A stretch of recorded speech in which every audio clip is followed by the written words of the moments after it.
You join me today in Malibu, California, and I'm really excited about this Creative Cribs because it's not a media composer, it's a record producer of the highest caliber. His resume reads like the A to Z of rock, pop, and hip hop royalty. And what I'm particularly excited about is I don't really know about this side of the industry, so hopefully Jeff will be able to offer us an insight. Let's have a look around. Who is it? It's Christian from Spitfire Audio. Oh, Christian. How you doing, Hey, man? Good to meet you, man. Good, you too. Come on in. Thanks so much for having us. And it's a wonderful space, this. Do you make use of it?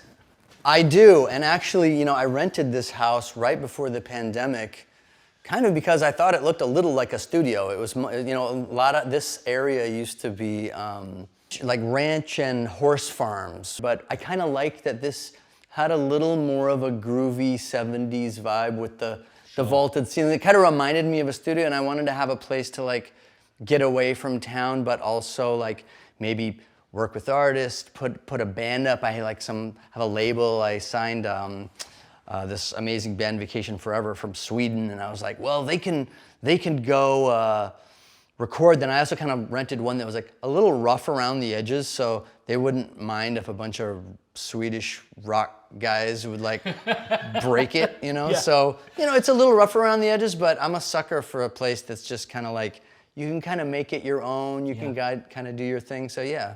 I mean, and as a record producer, you're, I imagine, trying to get the best out of people. And I often find that recording studios are just not the greatest and most inspiring environments, really, Totally. Particularly for vocalists.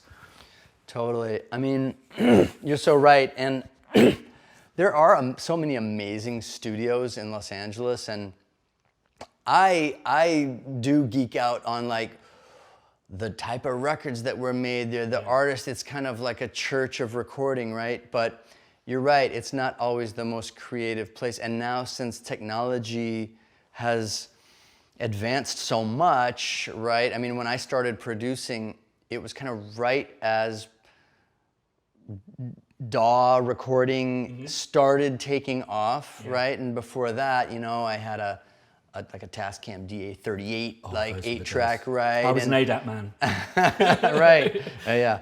The sound of those things chewing still wakes me up to this day.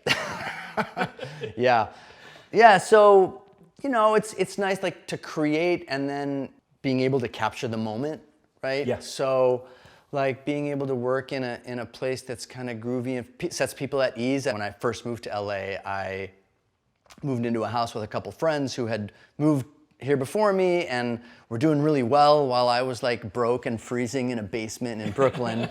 And a room opened up in their house that they had turned the pool house into a studio. And so I've always kind of been in these kind of like home studio environments out here, which I'm kind of trying to extricate myself from now because I have a 5-year-old now, and he doesn't like coming home to like a bunch of people in his house. Yeah.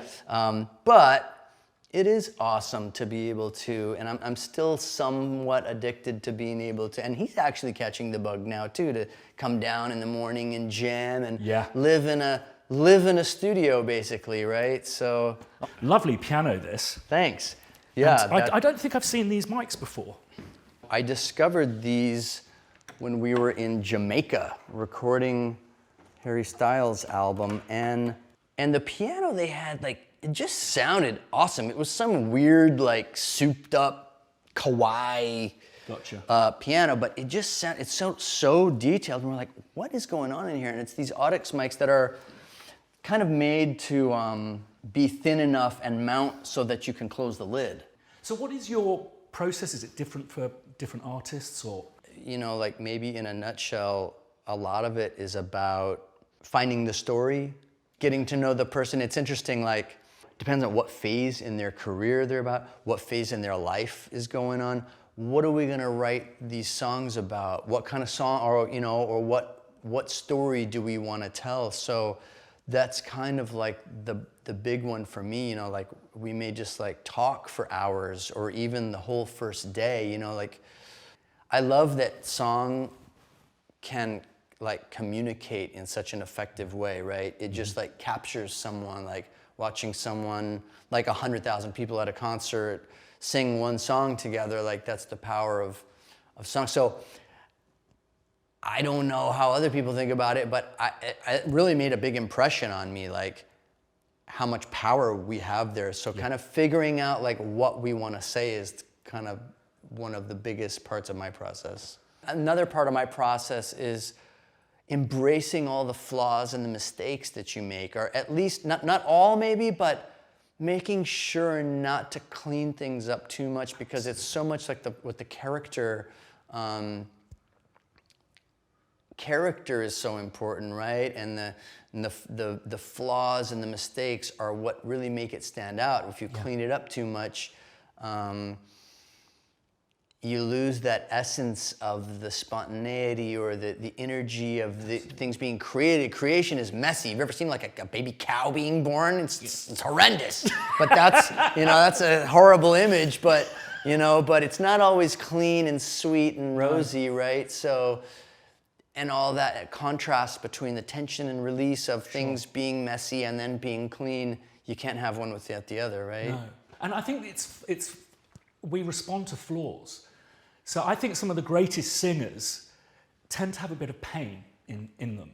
And if you think about someone like Whitney Houston, who is she was such an amazing technician, but that famous song, I Will Always Love You, the last chorus, she goes quite sharp, or maybe it's flat. And I think that we pick up on that as humans, of like, she's in agony, and respond to that. It stimulates our nurture response, I imagine.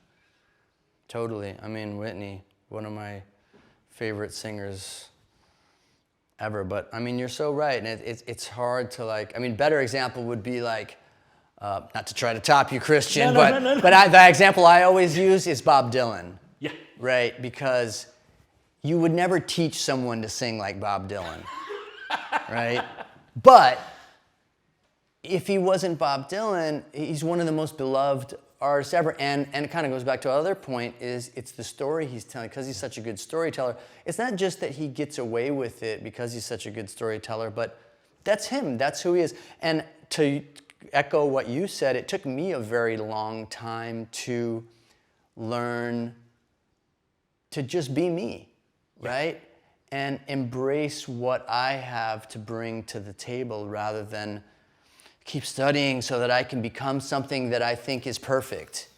Well, they say, be yourself because everyone else is taken. That's a great, yeah. And I think my one thing, a piece of advice to composers and music makers is, provided you like it, that guarantees at least one person's going to like it.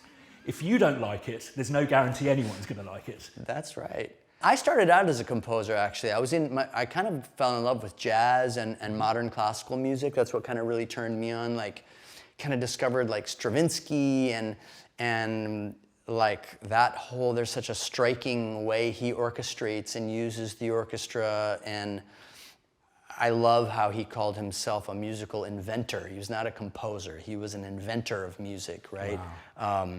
There's this story of him getting stopped at the border, and he had on his passport this occupation. He filled out the form, it said, inventor of music, and they're like, but you're a composer, right? And he's like, no, I'm an inventor of music. And they're like, but you're a composer. No. I was like, but just say you're a composer. And it's like, no, I'm an inventor. But should we go into your... I was about to say, before you melt in the Malibu sun. In this highly inappropriate tweed jacket. Yeah. So I was telling you about how I thought this was kind of looked like a studio, this house. This vibraphone actually came with the house, and oh, wow. And it's just an awesome sounding instrument, right? Like, just so pure and and then this marimba is like my friend Mitch Rowland's, who plays guitar for Harry Styles, and he just bought this, and I was just like, well, can I just like store this at your house? I was like, yeah, sure. So I never thought I'd love having a marimba so much. It's just like a concert marimba. It's like just like the best thing in the world, right?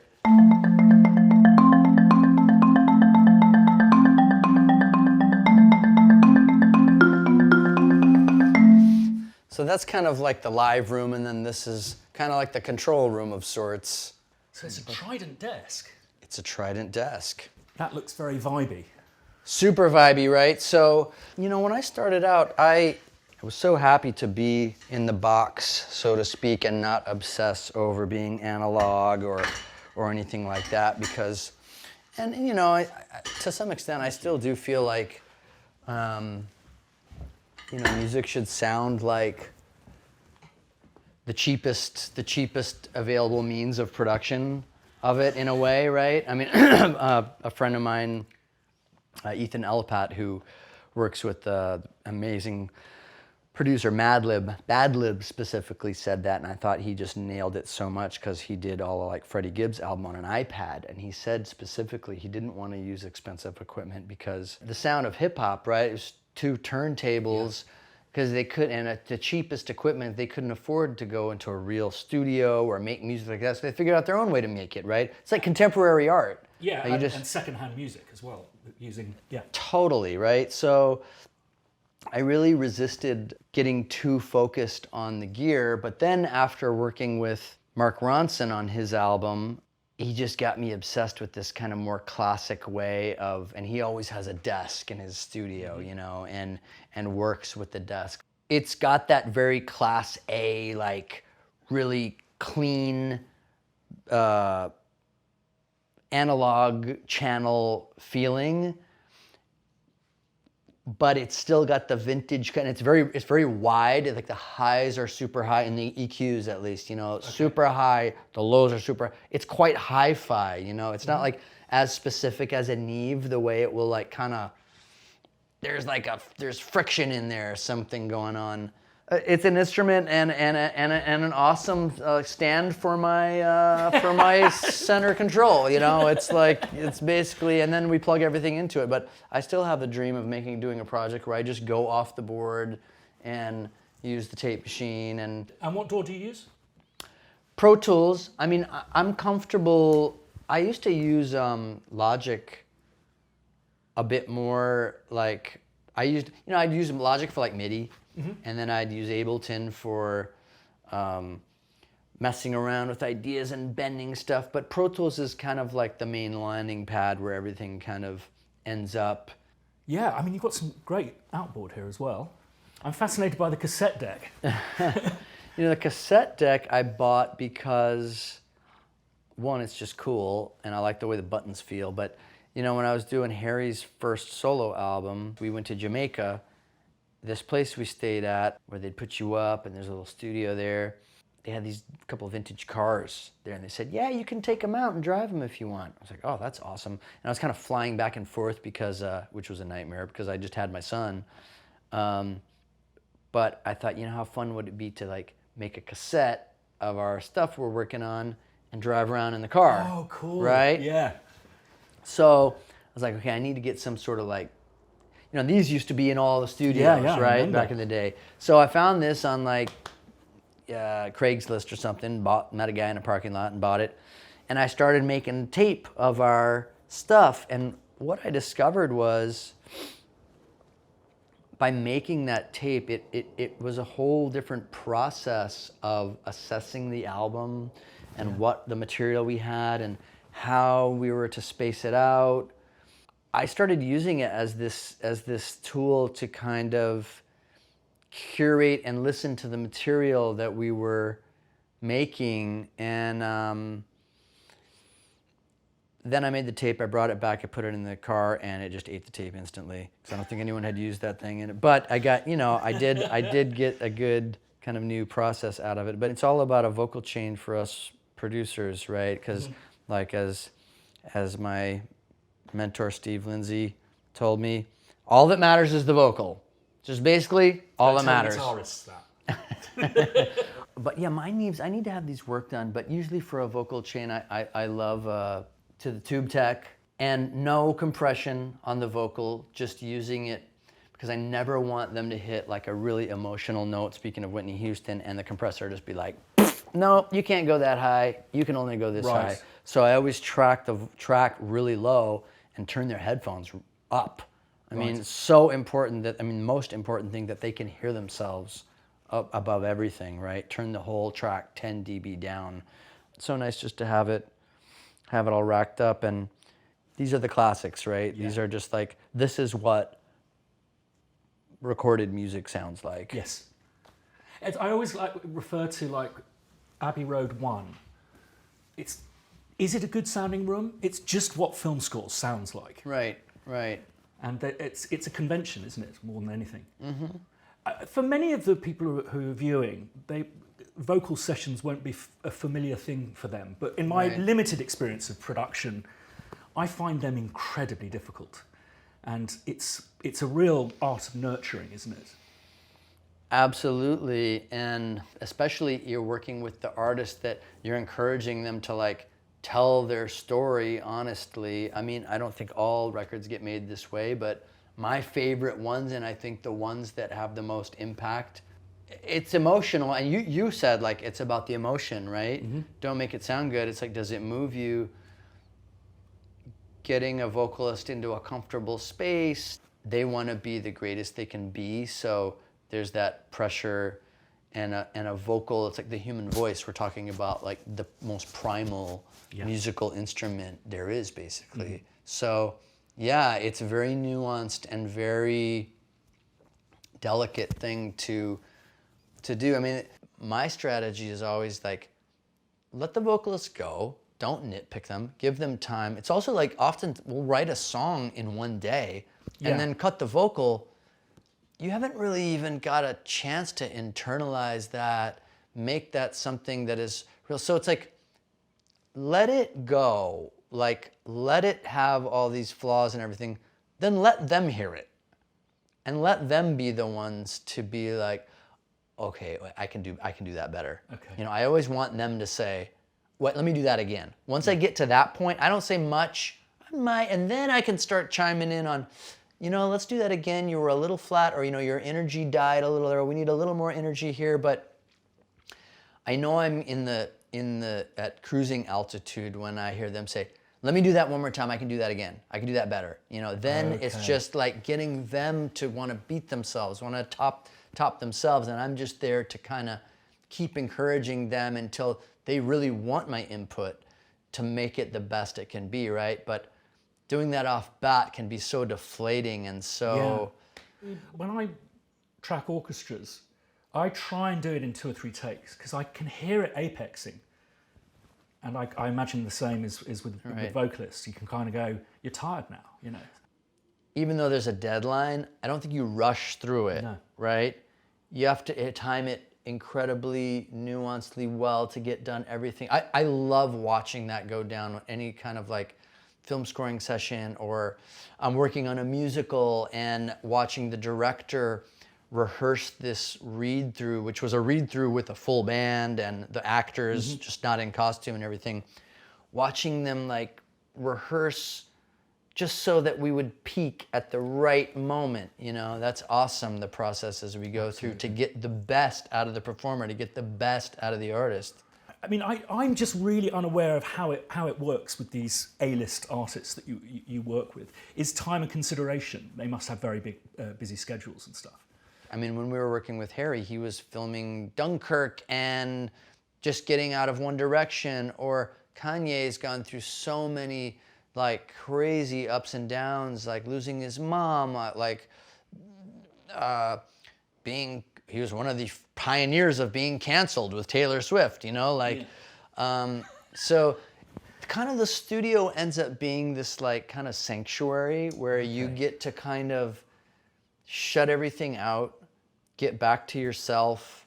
It's a really beautiful thing, actually. I think, you know, the turnover of music, because the cycle of what is new and exciting, and then what's next is new and exciting, just turns over so much. It used to be bands would take like 2 years, 3 years, make an album, and then they'd drop it, but that was the only chance you got to hear it. Now there's so much music out there that it's kind of accelerated. I mean, my usual stretch would usually be about a year, like from we've got 0, I don't even know what I want to do, to it's mastered and ready to be released. Now people just release singles. We're kind of back to a singles.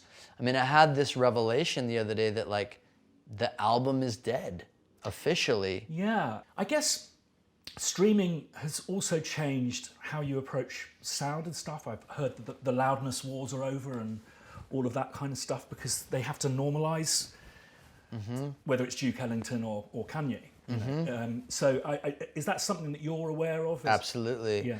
I mean, it was definitely a process because, yeah, like the first time, like I was really happy with the mix, master sounded great. Then I heard it on Spotify and I was like, why does it sound so quiet? Like, what happened? And I started researching what's going on with the LUFS and perceived loudness, and then even how each site or platform handle that, and then even now more, and then even mastering engineers, I think, kind of catching up to now will receive a master that for each platform.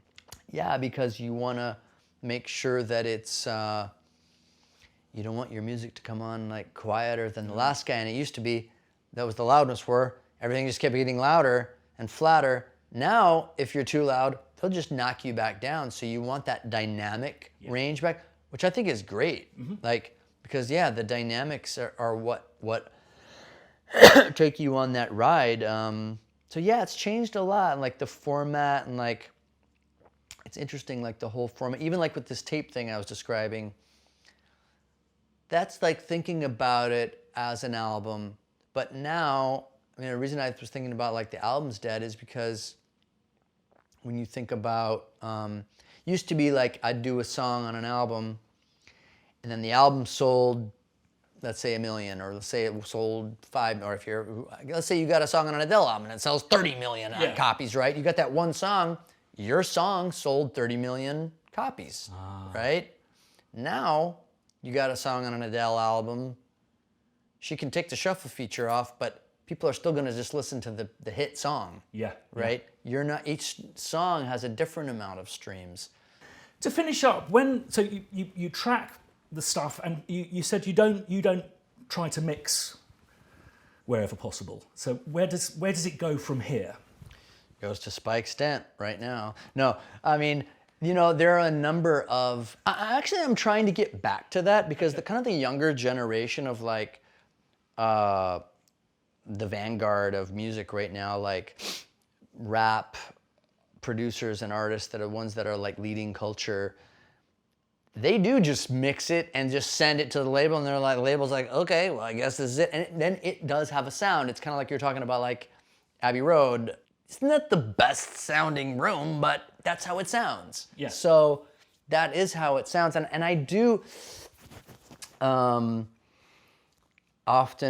kind of get my rough mix to a point where I'm like, I can't imagine this sounding it any other way. But then there are a handful of mixers that I've worked with over the years that then show me it can sound better. And it's also just like, I think such a psychoacoustic phenomenon that like once you've listened to it so many times, you don't know heads from tails anymore. No. You're kind of like lost in the sauce, and like you're almost like hearing it in your head. It can be so deceptive, right? At the beginning, I tried to wear so many hats, like all the hats. Like I'd be adjusting the microphone, I'd be mixing, I'd be composing, I'd be playing everything. And that's cool too because I learned a lot.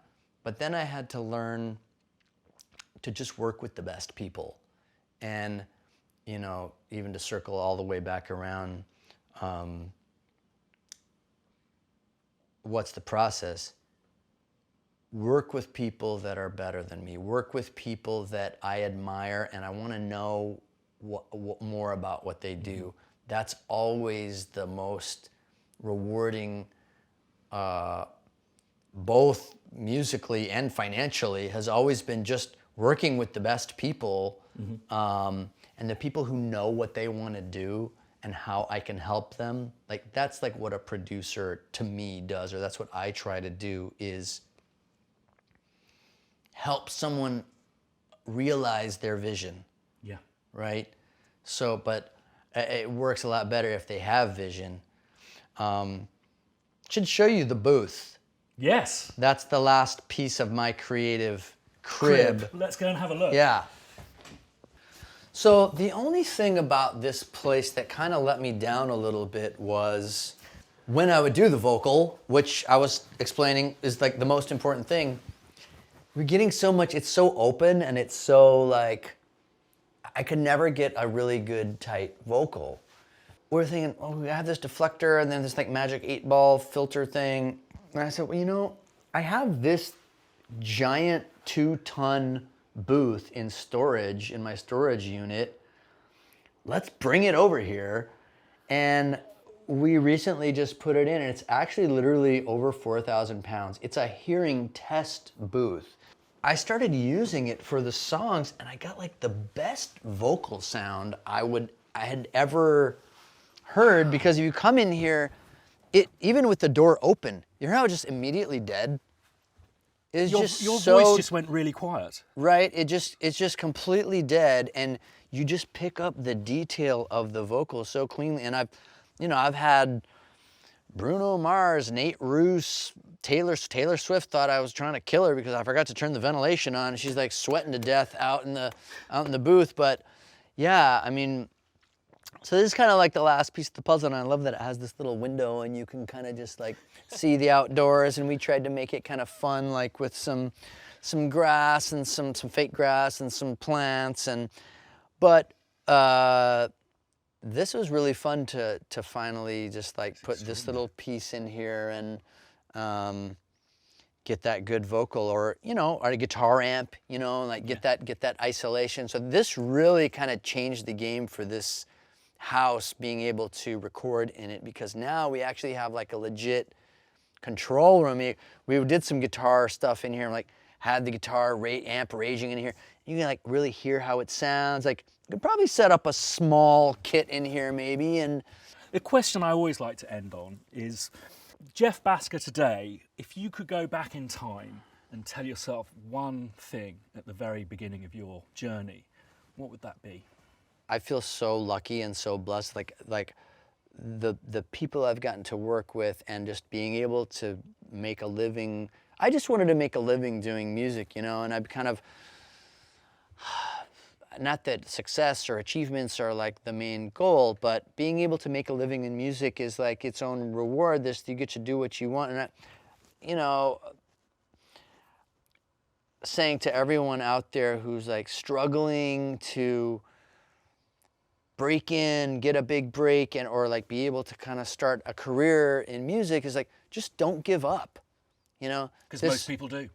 Most people do, and guess what? This any field is filled with the people that didn't give up. Yeah. Because you're gonna face adversity, you're gonna face obstacles, you're gonna doubt yourself, you're gonna feel like giving up, you're gonna be broke, you're gonna be hungry, but there really is a place for everyone who doesn't give up, because one, not giving up, you're gonna get better and better.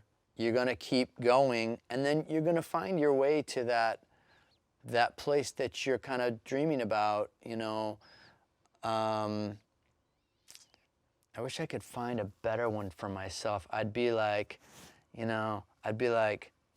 quit smoking now. Yes. I just quit smoking like 3 years ago, and it's like, now I have asthma. I'm like dying. I'm like, God, that would be actually number one. Yeah. Just stop smoking now. Do yourself a favor. And number two, don't give up. But I didn't give up, so I was kind of like, but that's for everyone else out there. And like, I hope everyone does take it to heart that like, I think also like when you're working so hard and you're so in love with what you're doing, but you're gonna get discouraged because like, and then you'll go through this phase where you get some jobs and stuff, but you don't get to do it the way you like, or it starts to feel like a job. I went through that phase where it starts to feel like there's all these ups and downs, but don't give up, because you can get to where you want to be. You can, and also like learn how to say no. Learn how to say no. That would be another big one. Like learn how to say no. You spend all this time trying to get a yes, then maybe things start happening, and you're like, oh my God, I'm never gonna get that yes again. Learn how to say no. Yeah, I think that's a really good piece of advice, because boy, did that take me a long time to learn. Thanks so much, Jeff. It's been an absolute pleasure. Christian, my pleasure, man. Excellent. Anytime.